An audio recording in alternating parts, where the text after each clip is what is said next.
Good morning, Mike Boyd with Mojave Valley Daily News. This is your daily dose for Wednesday, September 8th.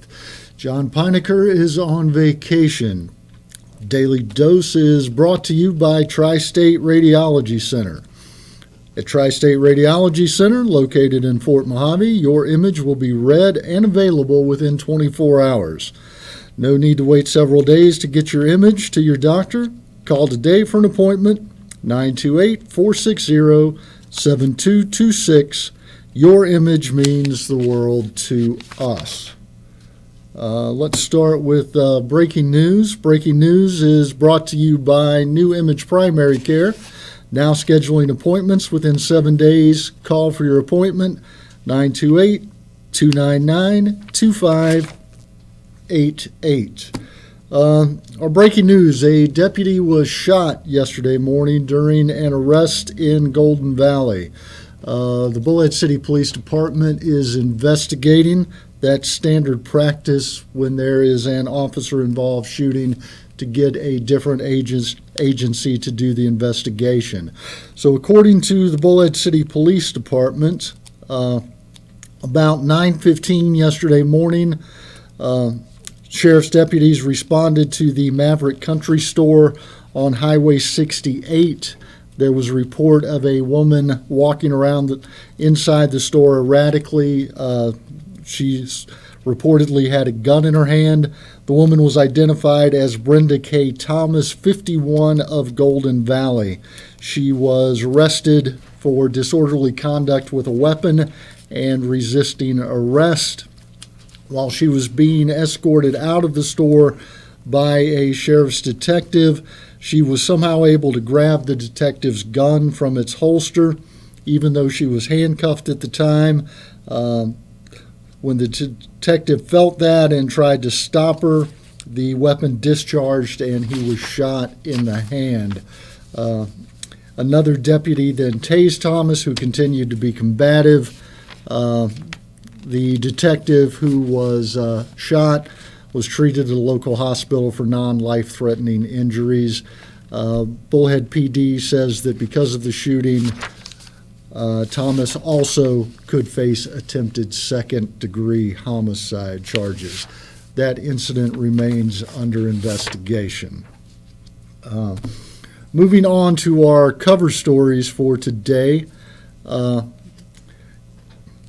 Gary Keith Civic Center Park is getting a financial boost. Both the County Board of Supervisors and the City Council yesterday approved funds that will go toward work at the park. The Board of Supervisors authorized $650,000 to aid with construction of a pavilion. Bullhead City Council authorized $650,000 that is going to pay for a paved parking lot and bathrooms. Also during the City Council meeting yesterday, the Council allocated $65,000 to the Mojave County Airport Authority. The money is going to be used as a revenue guarantee for Southern Airways Express to provide daily commuter service between Bullhead City, Laughlin, and Los Angeles International Airport. It's not the first time that the city's providing a guarantee. The last one was with American Airlines with a short-lived flight to Phoenix. You can get... That lasted 1 year. Yeah, 1 year. So you can get all the details on all those authorizations. Stories on page 1. Headline is Park Gets Boost from COVID Funding. Yesterday, the City Council also revisited its Water Conservation Code. That was passed in 2010. It's Municipal Code Chapter 8.14, and what it does is outlines the measures that the city takes to address a declared water shortage on the Colorado River. U.S. Bureau of Reclamation has issued a Tier 1 water shortage. That's not going to affect us immediately. Utilities Director Mark Clark said the declaration won't have a direct impact on the city's water allocation. However, if we reach Tier 3, and that's declared, that would have an effect. According to the municipal code now, violations could include excessive watering of yards, washing of impervious surfaces such as driveways, and a number of other everyday uses for water. The 2010 ordinance classifies those violations as Class 2 misdemeanors punishable by fines, jail time, or both. So the city's going to review that. Might be a little harsh, might be time to update those. There are also some technical corrections that need to be taken care of. So if you want to get all the details on that, that's also on the front page under City Council Revisits Water Conservation Code. So check that out. Moving inside to page 2, in addition to approving those funds for the park, the supervisors also had a long and contentious meeting yesterday, lasted more than 4 hours. The discussions led to the adoption of a resolution urging residents to take responsibility for their public health choices. The supervisors also voted to return to the chairman the authority to squelch speakers who engage in personal attacks and insults at board meetings. Both of those actions were the byproduct of escalating skepticism, criticism, and frustration with Mojave County's COVID-19 response, particularly with the health department. Health Director Denise Burley said she was aware that some of the board members and the public no longer trust the Centers for Disease Control and Prevention and the Arizona Department of Health. Quote from her, "I realize there are some that have lost faith and confidence in those agencies. However, there are plenty of citizens who still consider that to be the best source of information." She also repeated that the health department and staff are not engaged in setting policy. She said all public health does in any instance is make recommendation. That's all we've done. That's all we will continue to do. So you can read that complete story on page 2. Also on page 2, air conditioning failure canceled classes yesterday at Mojave High School. When they returned from the long holiday weekend, they found that one of the chillers had gone out. Since the tri-state is under an excessive heat warning, they thought that the best course of action would be to let everyone go home. Buses took most students home. They were given grab-and-go lunches before they left. Boys and Girls Club of the Colorado River also opened up their teen center, which is about half a mile from the campus, to help accommodate students.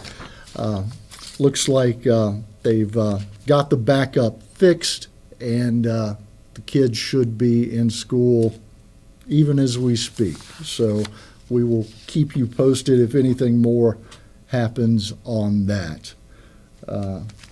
Let's move over to the B section, which is the Laughlin Times. Top story in the Laughlin Times, Clark County School District may require employees to be vaccinated.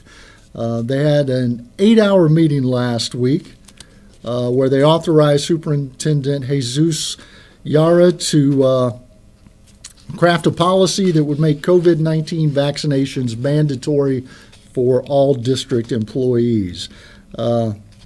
Nearly 5 hours of public comment during that 8-hour meeting from parents and district employees who were mostly against the order.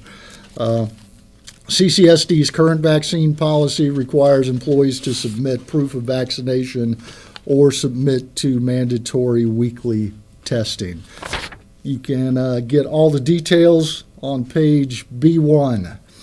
Also on B1, the Aquarius and the Edgewater Casino Resorts held a school donation drive and gathered 17,373 school supplies for local school children. The supplies are going to be distributed to Black Mountain Elementary School in Golden Valley, Bennett Elementary School in Laughlin, and Desert Valley Elementary School in Bullhead City. So thank you to the Aquarius and the Edgewater for that.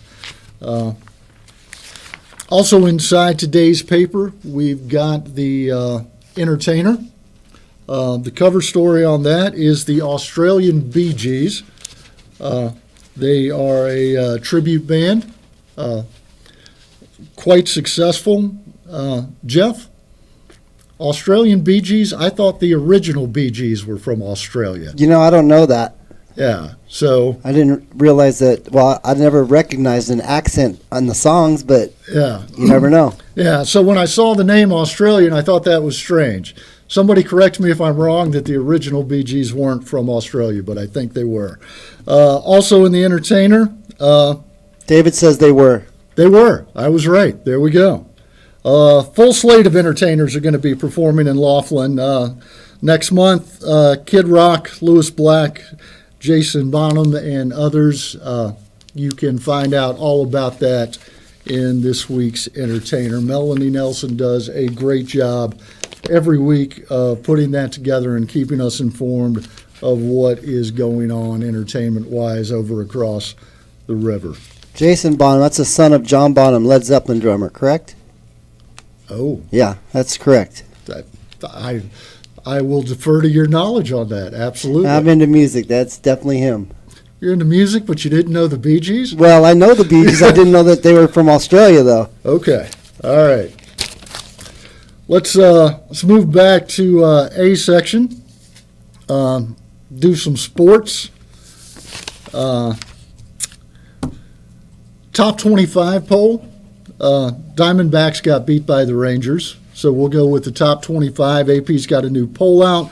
Georgia jumped 3 spots to number 2 behind Alabama, which stayed at number 1. It's the second time in the last 3 seasons and the third in the last 5 that the SEC has had teams that were ranked 1 and 2 in the top 25. Ohio State moved up to number 3. Oklahoma dropped 2 spots to number 4. Texas A&M is 5th, and that gives the SEC 3 teams in the top 5. So if this keeps up, the top 25 may just be all SEC all the time. So you can find out the rest of the top 25. That's in Sports Today in the A section. Let's move to this day in history.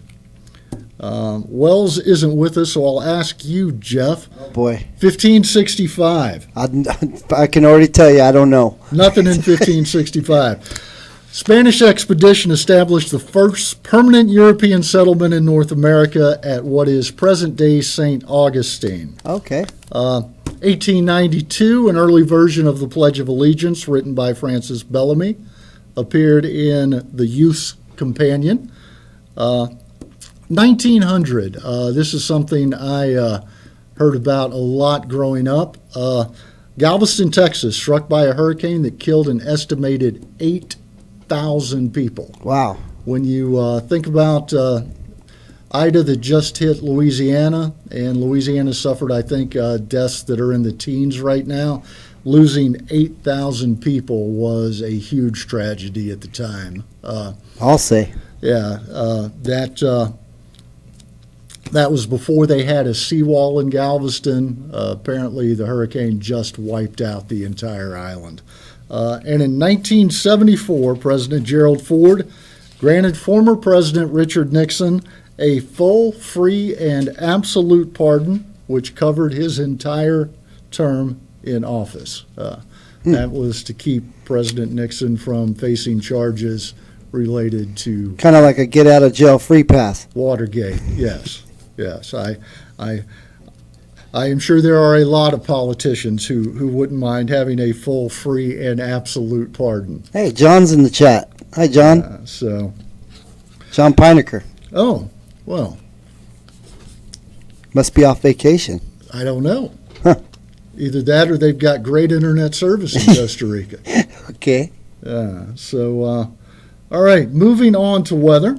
Weather is brought to you by Living Waters Hospice, your hometown hospice. Together, we can make a difference.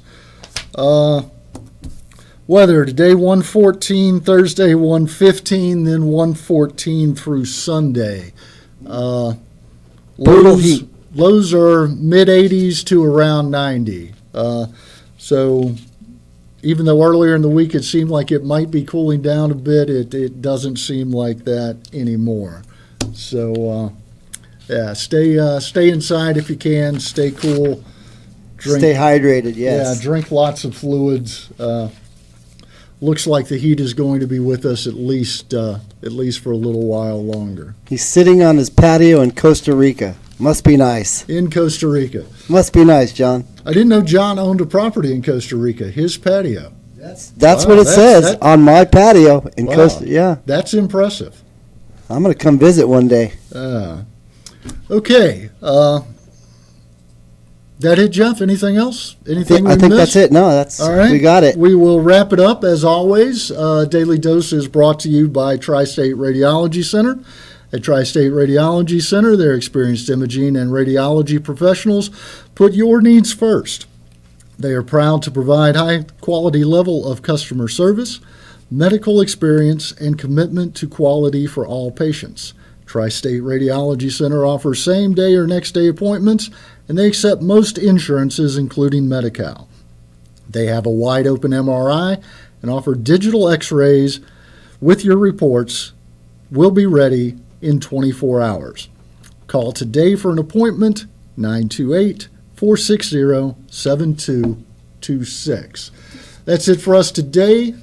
Join us for PM Preview, 3:30 this afternoon, and tomorrow morning again at 7:30. We'll see you guys tomorrow.